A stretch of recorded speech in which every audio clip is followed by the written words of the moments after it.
দর্শক আসসালামু আলাইকুম।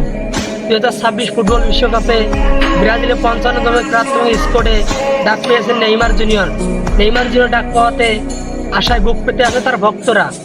কিন্তু এখন প্রশ্ন হলো, ব্রাজিলের চূড়ান্ত 26 জনকার স্কোয়াডে কার্লো আনচেলত্তি কি নেইমার জুনিয়রকে রাখবে নাকি রাখবে না? চলুন বিস্তারিত দেখে আসি প্রতিবেদনে। প্রাথমিক স্কোয়াড ঘোষণার পর কার্লো আনচেলত্তি নেইমারকে নিয়ে করা মন্তব্য নিয়ে আবারও তোলপাড় তৈরি হয়েছে ব্রাজিল ফুটবলে। সম্প্রতি গণমাধ্যমে দেওয়া সাক্ষাৎকারে কার্লো আনচেলত্তি আরও একবার স্মরণ করে দিয়েছেন নেইমারকে নিয়ে তার মনোভাবের কথা। নেইমারকে ব্রাজিলের চূড়ান্ত 26 জনের তালিকায় রাখবেন কিনা আনচেলত্তি।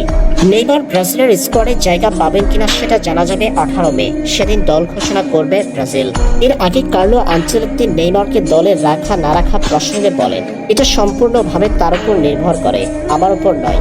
এর একটা খুব স্পষ্ট মাপকাঠি আছে। এটি শুধু নেইমারের ক্ষেত্রেই প্রযোজ্য নয়, বেশিরভাগ খেলোয়াড়ের ক্ষেত্রে প্রতিভা এবং শারীরিক অবস্থা মূল্যায়ন করতে হয়।